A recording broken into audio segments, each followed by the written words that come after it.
നിങ്ങൾ കഴിക്കുന്ന സാധനങ്ങൾ തന്നെ തിരിച്ചു പോയാൽ മതി. അപ്പോൾ അവിടെ നമ്മുടെ ഒരു ചോദ്യം വരുന്നത് എത്ര ശതമാനം? 30% ക്യാൻസറുകൾ നമുക്ക് തടയാൻ സാധിക്കുന്ന ക്യാൻസറുകളാണ്. You can prevent it. നമ്മുടെ ഇവിടെ കാണുന്ന ഏറ്റവും കൂടുതൽ കാണുന്ന ക്യാൻസറുകൾ കേരളത്തിൽ ഏതൊക്കെയാണെന്ന് വെച്ചാൽ, പുരുഷന്മാരിൽ ഏറ്റവും കൂടുതലായിട്ട് കാണുന്ന 2 ക്യാൻസറുകളാണ്. ശ്വാസകോശാർബുദവും വായ്ക്കകത്തും കഴുത്തും തൊണ്ടയിലും വരുന്ന ക്യാൻസറുകളാണ്, ഹെഡ് ആൻഡ് നെക്ക് ക്യാൻസേഴ്സ്. ഇത് രണ്ടും പുകയിലയുമായി നേരിട്ട് ബന്ധമുള്ള 2 ക്യാൻസറുകളാണ്, ഡയറക്റ്റ്ലി റിലേറ്റഡ്.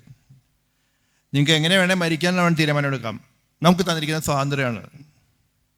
നിങ്ങൾക്ക് വായ്ക്കകത്ത് ക്യാൻസർ വരുന്നത് ഇഷ്ടമല്ല, ശ്വാസകോശാർബുദമാണ് എനിക്ക് വേണ്ടെങ്കിൽ വലിച്ചുകൊണ്ട് നടന്നാൽ മാത്രം മതി, വേറൊന്നുമില്ല. കാരണം എന്താ വെച്ചാൽ 90% ശ്വാസകോശ രോഗികളിലും ഒറ്റ കാരണമായിട്ട് കാണിക്കപ്പെടുന്ന പുകവലിയാണ്.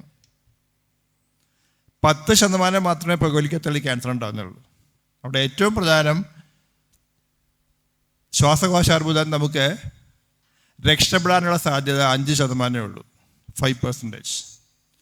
പക്ഷേ 90% തടയാൻ സാധിക്കും പുകവലിക്കായിരിക്കുകയാണെങ്കിൽ. അതിൻ്റെ കൂടെ തന്നെ പാസീവ് സ്മോക്കിംഗ്, മറ്റൊരാളുടെ പുക ഏറ്റുവാങ്ങുന്നതും അതേപോലെ അപകടമാണ്. കുട്ടികളിൽ വരുന്ന പല അസുഖങ്ങളുടെയും ഒരു കാര്യമായിട്ട് ചൂണ്ടിക്കാണിക്കപ്പെടുന്നത് പാസീവ് സ്മോക്കിംഗ് ആണ്. ഒരു കുട്ടിയെ മടിയിലിച്ചൊരു അച്ഛനെ വലിക്കുമ്പോൾ അച്ഛൻ ആ കുട്ടിക്ക് സമ്മാനിക്കുന്നത് ഒരു പറ്റം അസുഖങ്ങളുടെ സമുച്ചയമാണ്. അപ്പോൾ ഒരു പാഠമായി. അതല്ല, ഞങ്ങൾക്ക് മരിക്കേണ്ടത് വായിക്കാൻ തുടങ്ങിയത് ക്യാൻസർ വന്നിട്ടാണെന്നുണ്ടെങ്കിൽ പുക വലിക്കേണ്ട, പുകയില ചവച്ചാൽ മതി. അപ്പോൾ ഈ 2 ക്യാൻസറുകളും നമുക്ക് 90% പുകയില മൂലമാണെങ്കിൽ എന്തുകൊണ്ട് പുകയില ഉപേക്ഷിച്ചുകൂടാ? ആ ചോദ്യം നമ്മൾ മാത്രം ചോദിച്ചാൽ പോരാ.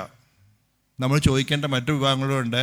നമ്മുടെ എല്ലാ സർക്കാരുകളും, നിങ്ങൾക്ക് കാണാം, ഏത് സിനിമ എടുത്താലും, ഏത് നാടകമെടുത്താലും, ഏത് സീരിയലെടുത്താലും വലിക്കുന്നവർ താഴെ ചെറിയ അക്ഷരത്തിൽ എഴുതി കാണും, പുകവലി ആരോഗ്യത്തിന് ഹാനികരം. എല്ലാ സിനിമ തുടങ്ങുന്നതിന് മുമ്പ് നമുക്ക് കേൾക്കാം, പുകവലിക്കുന്നതിൻ്റെ പ്രശ്നങ്ങൾ കേൾക്കാം, പടങ്ങളും കാണാം. പക്ഷേ അതിൽ നായകനും ഇപ്പോൾ നായികയും പുകവലിക്കുന്ന കാണാം. മദ്യപാനം 2ാം ഭാഗം. കാരണം മദ്യപിക്കുകയും അതിൻ്റെ കൂടെ തന്നെ പുകയിലും ചേർത്ത് വായിച്ചാൽ പുകയില മൂലമുണ്ടാകുന്ന എല്ലാ ക്യാൻസറുകളുടെയും അളവ് 10 മടങ്ങ് വർദ്ധിക്കും. മാത്രമല്ല, മദ്യപാനിൽ വരാൻ സാധ്യതയുള്ള അസുഖങ്ങളാണ് ആമാശയിലെ ക്യാൻസറും, കരളിലെ ക്യാൻസറും, കുടലിലെ ക്യാൻസറും, അതേപോലെ തന്നെ ലിവർ സിറോസിസ്. ലിവർ സിറോസിൻ്റെ പ്രധാന കാരണം ഇപ്പോൾ നമ്മൾ ചൂണ്ടിക്കാണിക്കപ്പെടുന്നത് മദ്യപാനം മാത്രമല്ല, നമ്മുടെ ആഹാരരീതികളും മേലേക്ക് വരുന്നുണ്ട്. ആഹാരരീതികളും കാരണം 40% ലിവർ സിറോസിസുകൾ is not because of alcohol, non ആൽക്കഹോളിക്കാണ്. നോൺ ആൽക്കഹോളിക്കാണ്. അപ്പോൾ നമ്മുടെ ആഹാരം മറുവശത്ത് വരെയാണ്. പുകയില വേണ്ട, മദ്യപാനം വേണ്ട, നമ്മുടെ ആഹാര രീതികൾ മാറ്റം. കൂട്ടിച്ചേർത്ത് വായിക്കേണ്ടത് വ്യായാമവും. ഈ 4 കാര്യങ്ങൾ ചെയ്യുകയാണെന്നുണ്ടെങ്കിൽ 30% ക്യാൻസറുകൾ നമുക്ക് തടയാൻ സാധിക്കുമെങ്കിൽ എന്തുകൊണ്ട് അതിന് ശ്രമിച്ചുകൂടാ? ഫസ്റ്റ് ക്വസ്റ്റ്യൻ അതാണ്. ആഹാരത്തെക്കുറിച്ച് പറയുമ്പോൾ നേരത്തെ സ്വാമിജി പറഞ്ഞ അവിടെ നിന്ന് തന്നെ ആരംഭിക്കേണ്ടി വരും. ബാക്കി എന്തൊക്കെ പ്രശ്നങ്ങളുണ്ടെങ്കിലും, കീടനാശിനികൾ സംബന്ധിക്കാം, വളങ്ങളെല്ലാം എല്ലാം സംബന്ധിക്കാം പ്രശ്നം. പക്ഷേ അതിലുപരി പഴങ്ങൾക്കും പച്ചക്കറികൾക്കും ഇലകൾക്കും ക്യാൻസറിനെ തടയാൻ ശക്തിയുണ്ട്. അതുകൊണ്ട് തന്നെ കഴിച്ചേ മതിയാവും എന്ന് പറയും. ഒരു നിമിഷം നിങ്ങൾ ആലോചിക്കുക, ഇന്ന് നിങ്ങളുടെ മക്കൾക്ക് ആർക്കെങ്കിലും നിങ്ങൾ സ്കൂളിലേക്ക് പിണ്ടിത്തോരനോ ചീരയോ അവിയലോ കൊടുത്ത് വിട്ട് കഴിഞ്ഞാൽ അടുത്ത ദിവസം അവന് ക്ലാസ്സിൽ പോകാൻ സാധിക്കില്ല. കാരണം എല്ലാവരും കളിയാക്കും. നമുക്ക് അവിടെ വേണ്ടത് പിസയും ബർഗറും അടങ്ങുന്ന നമ്മുടെ ഫാസ്റ്റ് ഫുഡ്. അതിൻ്റെ പ്രശ്നം അവിടെയാണ്. നമ്മൾ കൊടുക്കുന്ന തലക്കെട്ടും അത് തന്നെയാണ്, ഫാസ്റ്റ് ഫുഡ് കിൽസ് ഫാസ്റ്റ്. അതിന് കാരണം കൊഴുപ്പും കാലറിയുമുള്ള ആഹാരം ധാരാളം കഴിക്കുകയും വ്യായാമം ചെയ്യാതിരിക്കുകയും അതുവഴി അമിതവണ്ണം, അതുമായിട്ട് ബന്ധപ്പെട്ട കുറേ പ്രശ്നങ്ങളുണ്ട്, ക്യാൻസറുണ്ട്.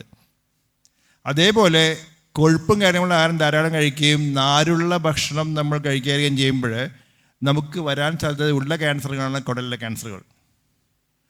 പണ്ട് ഈ ക്യാൻസറുകൾ നമ്മൾ അപൂർവമായിട്ട് കാണുമായിരുന്നു, കുടലിലെ ക്യാൻസറുകൾ. നമ്മൾ യു ഓൾവേസ് സേ യൂറോപ്യൻസിൻ്റെ ക്യാൻസർ. അതുകൊണ്ട് തന്നെ അന്നുള്ള പഠനങ്ങളെല്ലാം വിദേശ രാജ്യത്തെ പഠനങ്ങളാണ്. പക്ഷേ ഇന്ന് കേരളത്തിൽ കൂടി വരുന്ന ക്യാൻസറുകളുടെ ലിസ്റ്റിൽ ഏറ്റവും മുകളിൽ നിൽക്കുന്ന ഒരെണ്ണം വൻകുടലിലെ ക്യാൻസറുകളാണ്. വൻകുടലിലെ ക്യാൻസറുകൾ, പ്രോസ്റ്റേറ്റ് ക്യാൻസർ, സ്ത്രീകളിൽ സ്തനാർബുദം, തൈറോയ്ഡ് ക്യാൻസർ, ഇതെല്ലാം കേരളത്തിൽ കൂടി വരികയാണ്. സ്തനാർബുദത്തെക്കുറിച്ച് പറയുകയാണെങ്കിൽ പണ്ട് ഞാൻ നേരത്തെ പറഞ്ഞില്ലേ 50 വർഷത്തിന് മുകളിലുള്ള ക്യാൻസർ. ഇന്ന് 18 വയസ്സ് 25 വയസ്സിലുള്ള പെൺകുട്ടികൾ, ധാരാളം പെൺകുട്ടികൾ ഈ ക്യാൻസർ നമ്മളുണ്ട്.